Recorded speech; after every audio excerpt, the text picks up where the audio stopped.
नमस्कार, live by news tonight के आज के अंक में आपका स्वागत है और मैं हूं आपके साथ रिचा चन्ना। न्यूज टुनाइट में हम नजर डालते हैं दिन भर की गतिविधियों पर। तो आइए शुरू करते हैं आज दिन भर की बड़ी खबरों से। नमस्कार, लाइव बाई न्यूज टुनाइट के आज के अंक में आपका स्वागत है और मैं हूं आपके साथ रिचा चन्ना। न्यूज टुनाइट में हम बात नजर डालते हैं दिन भर की गतिविधियों पर। तो आइए शुरू करते हैं आज दिन भर की बड़ी खबरों से। नेशनल कॉन्फ्रेंस ने कहा मानसून सत्र में उठाया जाएगा 370 टूटने के बाद के हालात का मुद्दा। कहा सरकार लोगों के खिलाफ कर रही है काम।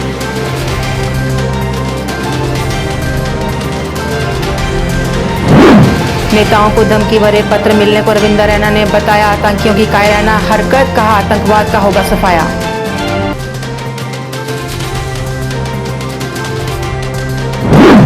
अपनी मांगों को लेकर सीपीआईएम ने श्रीनगर में किया प्रदर्शन। सीताराम येचुरी के खिलाफ कार्रवाई की भी की निंदा।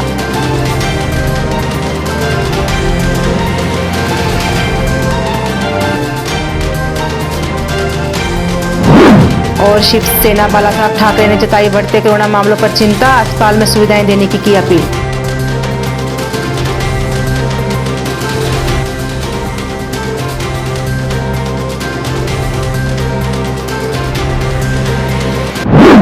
अब समाचार विस्तार से। नेशनल कॉन्फ्रेंस के महासचिव पीर अफाक ने कहा है कि डॉक्टर फारूक अब्दुल्ला द्वारा संसद के मानसून सत्र में 5 अगस्त के बाद के हालात का मुद्दा जरूर उठाया जाएगा ताकि सभी को ये पता लग सके कि 5 अगस्त को लिए गए फैसले सही नहीं थे। श्रीनगर में एक प्रेस कॉन्फ्रेंस में उन्होंने कहा कि आज सरकार लोगों के खिलाफ काम कर रही है और लोकतंत्र की हत्या की जा रही है। उन्होंने प्रेस कॉन्फ्रेंस में सरकार की कार्यप्रणाली और महबूबा की रिहाई न होने पर भी सवाल उठाए।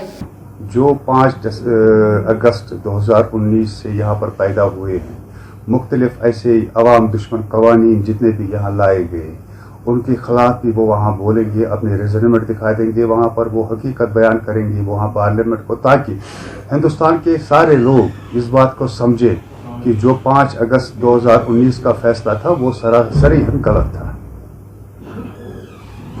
जनाब, ये कोई नई बात नहीं है। ये तो हम 2014 से यहाँ देख रहे हैं कि किस तरह से जमहूरियत का गला घोंटा गया। एक तरीके से नहीं बल्कि कई तरीकों से जमहूरियत का गला घोंटा जा रहा था। आज भी हो रहा है वही।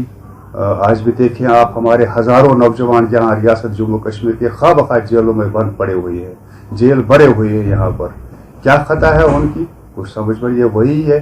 बस एक वो नाजी दौर जिसे हम कहें, वही चल रहा है इस वक्त। हमारा स्टैंड बिल्कुल क्लियर है। हमने हमेशा कहा है कि लोगों की आवाज़ जो है वही जमहूरियत है और लोग जो कहेंगे वही होगा। लेकिन आजकल उसके खिलाफ यहाँ मरकजी सरकार काम कर रही है। मैं कहूँगा कि वो ये बहुत ही गलत कर रहे हैं, आग से खेल रहे हैं। वो कितने दिन चलेगा वो?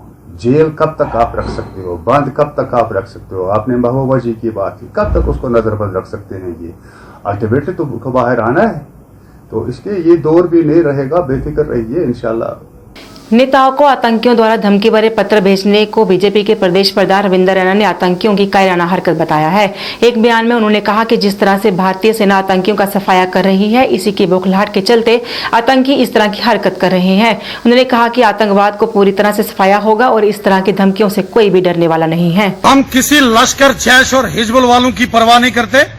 ये पाकिस्तान के आतंकवादी कायर हैं, गीदड़ हैं, बुजदिल हैं। कई बार इस प्रकार की बुजदिलाना हरकतें इन्होंने पहले भी की हैं और ये स्वयं डरपोक हैं और ये सोचते होंगे कि दूसरे लोग भी इसी प्रकार कायर होंगे। ये कायराना हरकत अक्सर करते रहते हैं जम्मू कश्मीर के अंदर। इनकी धमकियों से कोई डरने वाला नहीं है। जब आमने सामने की मुलाकात होगी तो देखा जाएगा किसमें कितना दम है। कश्मीर घाटी में जिस प्रकार भारतीय सेना ने इन आतंकवादियों का सफाया किया है, उससे बौखलाहट के अंदर है ये आतंकवादी, फ्रस्ट्रेशन में है, डेस्पिरेशन में है और इस प्रकार के षड्यंत्र ये जम्मू कश्मीर के अंदर कर रहे हैं। धमकी भरे पत्र लिख रहे हैं। इनकी धमकियों से कोई घबराने वाला नहीं है, कोई डरने वाला नहीं है। चुन चुनकर इन लश्कर, जैश और हिजबुल वालों का सफाया करेंगे, जम्मू कश्मीर को आतंकवाद से मुक्त करेंगे। सेना इस समय जबरदस्त तरीके से ऑपरेशन ऑल आउट कर रही है। उससे घबराकर ये आतंकवादियों ने इस प्रकार का ये संदेश, चिट्ठी पत्र लिखना शुरू किया है। इनकी चिट्ठियों से कोई घबराने वाला नहीं है। जब आमने सामने की मुलाकात होगी तो देखा जाएगा। अपनी मांगों को लेकर सीपीआईएम ने श्रीनगर में प्रदर्शन किया। उनकी मांगों में बेरोजगारी को दूर करना, बेरोजगारों को बेरोजगारी भत्ता देना, 4G इंटरनेट सेवा बहाल करना, 370 बहाल करना मुख्य रूप से शामिल थी। उन्होंने कहा कि जब तक उनकी मांग पूरी नहीं होती उनका प्रदर्शन जारी रहेगा। इस मौके पर उन्होंने सीताराम येचुरी के खिलाफ पुलिस की कार्यवाही की भी निंदा की। इंटरवेंशन स्कीम को लागू करो, लागू करो, लागू करो, नजरबंदों को रिहा करो। हमारे सीपीआईएम ने जो एहतजाज रखा है वो खासकर बेरोजगारी पर है। बेरोजगारी 45 साल में सबसे ज्यादा है। जब तक बेरोजगारों को बेरोजगारी से मुक्त किया जाए तब तक हमारी डिमांड है उनको बेरोजगारी अलाउंस दिया जाए। और हमारी डिमांड है जो मुल्क के बाहर या स्टेट के अंदर जितने भी कश्मीरी कीदी है पिछले साल से 5 अगस्त के बाद उन सभी को रिहा किया जाए, उनके साथ इंसाफ किया जाए। 1 साल से 4G इंटरनेट से हम महरूम हैं। पूरी दुनिया में 5G लॉन्च हो रहा है। हम चाहते हैं कि पूरे कश्मीर और जम्मू के खत्े में 4G इंटरनेट बहाल किया जाए ताकि तालिब इल्म और ताजिरों को कोई परेशानी न हो। बहुत मुश्किलात थे। हमारे जो लीडर थे वो भी नजरबंद थे, वो आज भी खाना नजरबंद है। आज तक मौका नहीं मिला। मार्च में हमको प्रोग्राम था लेकिन मार्च के बाद जो कोविड का हुआ है ये इंसानी जान का खतरा के बाइस हमने सोचा कि नहीं निकलना चाहिए। आज हमने मौका जाना। अब पूरे मुल्क में एहतजाज हो रहे हैं। हम आर्टिकल 370 को एब्रोगेट करने के हक में नहीं है। हम उसकी कड़ी निंदा करते हैं। हमारे पोलिट ब्यूरो जो सबसे बड़ी ऑर्गेनाइजिंग कमेटी होती है वो उसके खिलाफ है। जब तक 370 को बहाल न किया जाए तब तक एहतजाज जारी रहे। शिवसेना बाला साहब ठाकरे द्वारा आज अस्पताल में कोरोना मरीजों की दी जा रही सुविधाओं को लेकर प्रदर्शन किया गया। शिवसेना के अध्यक्ष मनीष साहनी ने बढ़ते कोरोना मामलों को लेकर चिंता जताई और अस्पतालों में दी जा रही सुविधाओं पर भी सवाल उठाए। मनीष साहनी ने कहा कि रैपिड टेस्ट की वजह से कोरोना मामले बढ़ते जा रहे हैं और लोगों में भी डर का माहौल है। उन्होंने उपराज्यपाल से इस ओर ध्यान देने और अस्पतालों में दी जा रही सुविधाओं का संज्ञान लेने की अपील की। कोरोना अस्पतालों का दौरा करें, वहां स्थिति का जायजा लें। इसके साथ ही जो होम क्वारंटाइन किया जा रहा है, जो देखिए रैपिड टेस्टिंग से लगातार कोरोना मरीजों की संख्या में बेतहा वृद्धि होती जा रही है। अस्पताल वहां पर फुल बताए जा रहे हैं। तो यहाँ पर जो भी जितने भी अस्पताल कोरोना के लिए रिजर्व रखे गए हैं उनमें जो बिस्तर हैं उसको बिस्तरों की जो संख्या है उसको सार्वजनिक किया जाना चाहिए। जनता को पता चलना चाहिए कि कितने बिस्तर कितने बेड वहां पे कोरोना मरीजों के लिए अवेलेबल हैं। जैसे कि बहुत सारे हमारे पड़ोसी राज्यों के अंदर भी ऐसा किया गया है। उसके साथ ही जो लोगों को होम क्वारंटाइन की सलाह दी जा रही है, जो पॉजिटिव पाए जा रहे हैं रैपिड टेस्टिंग के अंदर उनको होम क्वारंटाइन किया जा रहा है। तो जब उनको होम क्वारंटाइन किया जाता है तो उनको घर में राम भरोसे छोड़ दिया जाता है। एक डॉक्टर की टीम निर्धारित की जानी चाहिए जो लोगों के घरों के अंदर या तो फोन के जरिए से या वहां पर टीम जो है लोगों के घर के अंदर वहां पर विजिट कर उन मरीजों की जो है स्थिति का जायजा ले और उनको बेहतर से बेहतर दवा मुहैया करवाई जाए। ये हमारी तमाम मांगे हैं जिसको लेकर जो है अब पिछले कुछ दिनों से लगातार जो रैपिड टेस्टिंग हो रही है उससे जनता के अंदर भय की स्थिति पैदा हो रही है।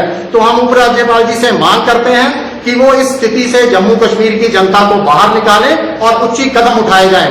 और बड़ी हैरानी की बात है कि स्कूल प्रशासन भी जो शिक्षा विभाग है जम्मू कश्मीर का, वहां पर ये इस कोरोना संकट काल के चलते वहां पर जोखिम के अंदर मोहल्ला क्लासों का आयोजन कर रहा है। तो हमारी इन तमाम चीजों को लेकर माननीय उपराज्यपाल से अपील है कि इसके लिए जरूरी दिशा निर्देश जारी किए जाएं। PHE daily wages United front द्वारा आज एक बैठक का आयोजन किया गया। फ्रंट के प्रधान तनवीर हुसैन का कहना था कि पिछले काफी समय से अपनी मांग को लेकर प्रदर्शन कर रहे हैं पर उनकी मांग पूरी नहीं की जा रही।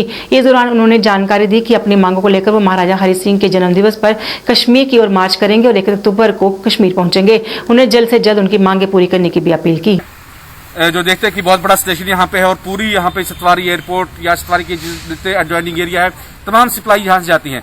लेकिन जो वर्कर्स यहाँ पे ड्यूटी करते हैं यहाँ की घास की स्टेशन की हालत देखिए क्या है और करोड़ों रुपया पीएचई के लिए आता है लेकिन कहीं भी ग्राउंड पे वो नहीं लगता है। तो इसलिए आज हमने आज मीटिंग की थी और मकसद मीटिंग का बयान ये था कि जो 23 तारीख को हमने कॉल दी है आओ चले कश्मीर कश्मीर चलो कॉल 23 तारीख को महाराजा हरि सिंह के दिवस के ऊपर उस दिन हम सारे साथी जो है यहाँ पे इकट्ठा होकर जो कश्मीर की तरफ मार्च करेंगे और 1 तारीख को जो हम कश्मीर पहुंच के 2 अक्टूबर को महात्मा गांधी की जयंती के ऊपर जो मार्च करेंगे राजभवन की तरफ। और कोई भी अगर मिसहैपनिंग होती है उसकी जिम्मेदारी यहाँ की एडमिनिस्ट्रेशन की और यहाँ की सरकार की होगी। पैंथर्स पार्टी की नीतियों से प्रभावित होकर कई लोगों ने आज पैंथर्स पार्टी का दामन थामा। इन सभी लोगों का पैंथर्स पार्टी के नेता हर्षदेव सिंह ने पार्टी में स्वागत किया। हर्षदेव सिंह का कहना था कि नए लोगों के पार्टी में शामिल होने से पार्टी को और मजबूती मिलेगी। उन्होंने कहा कि पैंथर्स पार्टी एकमात्र ऐसी पार्टी है जो युवाओं की बात करती है। युवाओं की आवाज पैंथर्स पार्टी जिंदाबाद, जिंदाबाद, जिंदाबाद, पैंथर्स पार्टी जिंदाबाद। 70 से ज्यादा नौजवानों ने पैंथर्स पार्टी का दामन थामा है। हम इनका पैंथर्स पार्टी में स्वागत करते हैं। जिस तरीके से नौजवानों के साथ एक मजाक किया जाता रहा भारतीय जनता पार्टी के द्वारा, उससे यूथ जो है वो बहुत खफा है, बहुत गुस्से में है। जब इलेक्शन के वक्त इन्होंने बड़े बड़े ऐलानात किए, बेरोजगार नौजवानों को रोजगार देने के वादे किए, 2-2 करोड़ नौकरियां एक साल में देने की बातें की गई, और फिर जब सत्ता में आए तो नौजवानों को अपने हाल पर छोड़ दिया और कोई भी सुध तक लेने के लिए नौजवानों की आज की तारीख में तैयार नहीं है। पैंथर्स पार्टी सरकार के इस रवैये की निंदा करती है और इसी को देखते हुए लोग जो है वो बीजेपी से खफा है और ज्यादा से ज्यादा लोग अब जो है वो पैंथर्स पार्टी का दामन थाम रहे हैं। इसके साथ ही हम कहना चाहते हैं कि 23 सितंबर आने वाला है। महाराजा हरि सिंह जी का जन्मदिन के लिए भी भारतीय जनता पार्टी ने बड़े बड़े वादे किए थे कि छुट्टी की जाएगी, गेस्टेड हॉलीडे डिक्लेयर किया जाएगा, लेकिन अपनी सरकार आने के बावजूद भी उनकी तरफ से इस संदर्भ में कोई कार्रवाई नहीं की गई। दिल्ली में उनकी सरकार रही, जम्मू कश्मीर में सरकार रही, और जम्मू कश्मीर में आज भी केंद्र का शासन जो है वो लेफ्टिनेंट गवर्नर महोदय के माध्यम से चलाया जा रहा है, लेकिन छुट्टी की बात जो है वो आज भी नहीं की जा रही है। महाराजा हरि सिंह जी हमारी आन बान शान के प्रतीक हैं। He is the symbol of Dogra pride and identity, और उनको सच्ची श्रद्धांजलि तभी होगी जब हम उनके जन्मदिन के ऊपर छुट्टी। अपनी मांगों को लेकर आज होमगार्ड्स ने गांधीनगर में प्रदर्शन किया। प्रदर्शनकारियों ने थाली बजाकर सरकार के खिलाफ नाराजगी जताई। प्रदर्शनकारियों के समर्थन में ज्वाइंट एक्शन कमेटी भी उतरी और उनका सहयोग किया। प्रदर्शनकारियों का कहना था कि केंद्र शासित प्रदेश बनने के बाद भी उनका वेतन नहीं बढ़ाया गया। ज्वाइंट एक्शन कमेटी के अध्यक्ष ने होमगार्ड्स की सभी मांगे पूरी करने की अपील की। आज का जो प्रोटेस्ट जिसकी हेडेड कमला मैडम है, हमारी एम्प्लॉय ज्वाइंट एक्शन कमेटी की तरफ से पूरी उनको सपोर्ट है।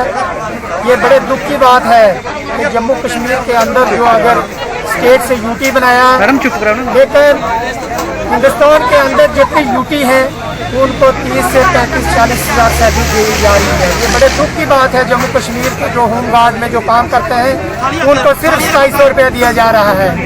क्या 2700 रुपये पर वो अपने फैमिली की लुक आफ्टर कर सकते हैं? 2700 रुपये पर तो दूध का खर्चा नहीं पूरा होता। ये बड़े दुख की बात है कि सुप्रीम कोर्ट की जजमेंट भी और हाई कोर्ट की जजमेंट भी इनके फेवर में आई है, लेकिन अभी तक जम्मू कश्मीर की यूटी की सरकार ने अभी तक उसको भी इम्प्लीमेंट नहीं किया। मुझे बात बताओ, जब सुप्रीम कोर्ट की और हाई कोर्ट की ये जजमेंट को इम्प्लीमेंट नहीं कर रहे तो मुझे ये कौन सा जो है मसला बना हुआ है कि अगर सुप्रीम कोर्ट की जज को भी इम्प्लीमेंट करने में नाकाम हो चुकी है। हम ये कहना चाहते हैं कि मिनिमम वेजेस एक्ट अगर यहाँ जम्मू कश्मीर को यूटी में तब्दील किया, मिनिमम वेजेस एक्ट लागू होना चाहिए था। बनिहाल की बंकुड़ पंचायत के युवाओं ने रेलवे टनल का निर्माण कर रही ABCI कंपनी के खिलाफ प्रदर्शन किया। उनका कहना था कि कंपनी स्थानीय युवाओं की बजाय बाहरी लोगों को रोजगार दे रही है, जिसे बर्दाश्त नहीं किया जाएगा। उन्होंने कंपनी से स्थानीय लोगों को रोजगार देने की अपील की।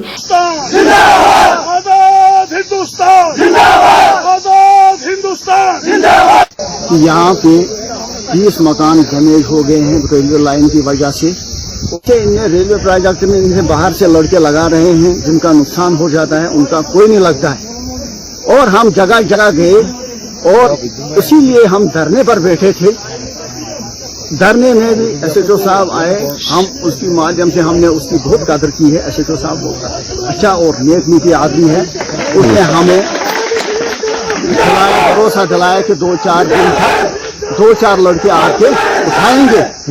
और जो बाकी लड़के हैं, बाकी जो कंपनी का है नदीम साहब, वो कहता है हमारे पास वैकेंसी नहीं है, जबकि उसके पास प्रोजेक्ट है रेलवे का।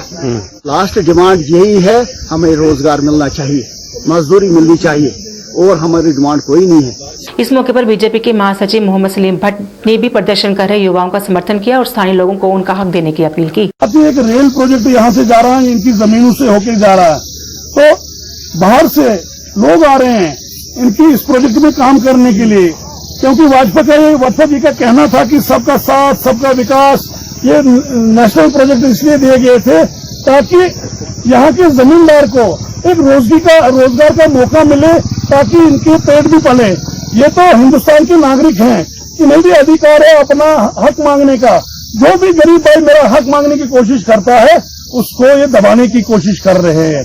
जैसे कि हमारे यहाँ 2 लड़के वो कहीं रामन में थे, इन्होंने परसों बच्चों ने यहाँ स्ट्राइक की तो ये हक मांगने की कोशिश कर रहे हैं, इनको दबाने की बात हो रही है और इनको 2 लड़कों को एफआईआर काटा। अगर उन 2 लड़कों को इन्होंने कुछ जाति की, हम यहाँ पूरा बनहाल रोड में बैठेंगे और पुलिस स्टेशन में जाके बैठेंगे कि मेरा गरीब हक मांगता है और इसके खिलाफ पर्चा काटेगा। अनंतनाग के शमसीपुरा के लोग पुल का काम न होने से काफी परेशान हैं। उनका कहना है कि इस पुल के काम के लिए फंड्स भी दिए गए, लेकिन इसके बावजूद भी वो पिछले 2 सालों से पुल के काम शुरू होने का इंतजार कर रहे हैं। लोगों ने कहा कि पुल न होने से उन्हें आने जाने में काफी परेशानी का सामना करना पड़ता है, लेकिन उनकी मांग पूरी नहीं हुई। लोगों ने पुल का काम जल्द से जल्द शुरू करने की मांग की। हमारी मांगे पूरी करो। वीडियो साहब हाय हाय, अनंतनाग हाय हाय, वीडियो अनंतनाग हाय हाय, पूरी करो हमारी मांगे, पूरी करो हमारी मांगे, पूरी करो वीडियो अनंतनाग। 2014 जो खतरनाक सैलाब आया है उस वक्त हमें इस जामे को बहुत बड़ा नुकसान पहुंचा और इसके बाद हमने एमएलए साहब अब्दुल मजीद लारमी के साथ अप्रोच किया है। उसने हमें 3,99,000 सैंक्शन किए। हमने उससे कहा कि हम ये जामे बनाना है, हमें इसके लिए ब्रिज चाहिए और उसने 3,99,000 रुपये हमारे लिए ये सैंक्शन किए हैं। परेशानी आप क्या बस परेशानी है कि ये ब्रिज जल्द अज जल्द मुकम्मल पाई तकमील पर होना चाहिए। यही अगर ये तो आज यम खतर स्पीड तंग वुनकन गमित अगर वुनकन तो हारो तो आप दियत की अच्छा जामियस का लागी कम अगर ब्रिज बने जामियस को। वहीं जब इस सिलसिले में ब्लॉक डेवलपमेंट चेयरमैन नाजिर अहमद से बात की गई तो उन्होंने कहा कि पुल का काम 10 दिनों के अंदर शुरू हो जाएगा। नोटिस में लाए थे, मेरे साथ वीडियो साहब भी बैठे हैं, तो इसलिए हम ऑलरेडी हमारी नोटिस में आए थे, लेकिन विद इन 5 डेज या 10 डेज तक इंशाल्लाह हम काम शुरू करेंगे और देखेंगे क्या क्या टेक्निकल फॉल्ट है वो भी हम दूर करेंगे। और डी साहब ने ऑलरेडी लेटर लिखी थी एसीडी साहब को इसके बारे में, तो उसके नोटिस में भी लाए थे, तो इसलिए हम कोशिश करते हैं कि विद इन 5 से 10 डेज हम काम शुरू करेंगे और आपकी दोबारा शिकायत उनकी नहीं आनी। बारामूला के डिग्री कॉलेज में उर्दू विभाग द्वारा भ्रष्टाचार पर एक दिवसीय मुशायरा का आयोजन किया गया, जिसमें क्षेत्र के जाने माने कवियों ने भाग लिया। कार्यक्रम टीचर इनरिचमेंट प्रोग्राम के तहत आयोजित किया गया था, जिसमें उपायुक्त बारामूला डॉक्टर जीएन इत्तू मुख्य अतिथि के रूप में मौजूद थे। इस दौरान एसएसपी बारामूला अब्दुल कयूम सहित कई और गणमान्य अतिथि भी इस दौरान मौजूद रहे। कवियों ने अपने साहित्यिक दृष्टि के माध्यम से भ्रष्टाचार के दुष्परिणामों पर प्रकाश डाला।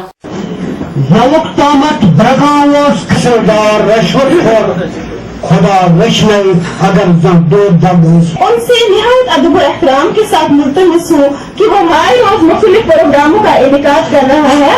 ये महफिल मुशायरा जो शोबा उर्दू के सामीन हजरात जो अपने गुनाह को मसरूफ रिश्वत जो हमारी एक जबरदस्त बिदत है हमारे समाज में, जिससे तो मैं रसूल मीर शायर के गाँव से हूँ, तो उस वजह से मुझे बड़ी जबरदस्त दिलचस्पी है। और जम्मू के वार्ड नंबर 67 मुट्ठी में गलियों की खस्ता हालत से लोग काफी परेशान हैं। लोगों का कहना है कि गलियां टूटी हुई हैं और लोगों को गलियों से गुजरने में काफी परेशानी झेलनी पड़ती है। लोगों ने स्थानीय पार्षद पर अनदेखी का आरोप लगाया और कहा कि पार्षद द्वारा गलियों की ओर कोई ध्यान नहीं दिया जा रहा। साड़ी गली ने 6 महीने आए थे, गंद पेदा, साढ़े बच्चे छोटे छोटे ने, अस इन्नी मुसीबत च फसे दा, इतने कोई हल नहीं करता है। सारा मकान गिरा दा, देड़ा आई इन्ने नरक च फसे आ, कीड़े अंदर साढ़ा जंदे ने, अस छोटे छोटे बच्चे ने, इन्ना डर लगता है ते बनांदा नहीं कोई भी। ते हुण सानू दसो कोई जरिया अगे जिथे जेड़ा कोई बनाई सकदा तो वो खड़ोवे इत्थे नहीं। वार्ड नंबर 67 ਦਾ एक्स आर्मी ਦਾ ਰਿਟਾਇਰ ਫੌਜੀ ਆ। मेरी गली ਵਿੱਚ 1 ਸਾਲ ਦਾ ਪਾਣੀ ਜਿਹੜਾ ਹੈ ਕਿਸੇ ਨੇ ਅੱਗੇ ਨਾਲੀ ਬੰਦ ਕਰੀ ਢੀ, ਉਹ ਪਾਣੀ ਜਿਹੜਾ ਹੈ ਇੱਥੇ ਆਈ ਹੈ, ਮੇਰੇ ਵਾਲੇ ਆਈ ਹੈ, ਪਾਸੇ ਖੜੋਈ ਆ। ਤਰੀਕਾਰੇ ਦਾ ਪਾਣੀ ਜਿਹੜਾ ਹੈ ਇੱਥੇ ਜਮਾ ਹੋਇਆ ਹੈ। 1 ਸਾਲ ਹੋਈ ਹੈ, ਅਸ ਆਪਣੇ ਕਾਰਪੋਰੇਟਰ ਕੋਲ ਦਿੰਦੇ, ਅਸੀਂ ਮੇयर ਕੋਲ ਦਿੰਦੇ और सारी जगह पर जो भी जगह है ना सारे कोल दिंदे। हूं सुनने में आया कि इन्हें 70 लाख रुपए का एस्टीमेट बनाइए रखे दा। मिगी ये दसन 100 फुट डीप ड्रेन की 100 मीटर डीप ड्रेन की 70 लाख रुपए का खर्चा कोदे सिरे पर लाना है और कुने पास करना उसी। इन्नी अंधेर नगरी छाई है, अगर इन्हें को काम नहीं होंगे तो उन्हें गवर्नर साहब को अपील करने कि साढ़े वाला काम करवाइए देन सानू। अगर काम ही नहीं होंदा अस अपने बोझे 4 रुपया 5-5 हज़ार रुपये कढ़िए ये 100 मीटर की डीप ड्रेन है आपे आस कवर कर लेने। लाइव वाई न्यूज यूनाइटेड के आज के अंक में बस इतना ही। मुझे और मेरी साइट टीम को दीजिए इजाजत और आप देखते रहिए लाइव वाई। नमस्कार।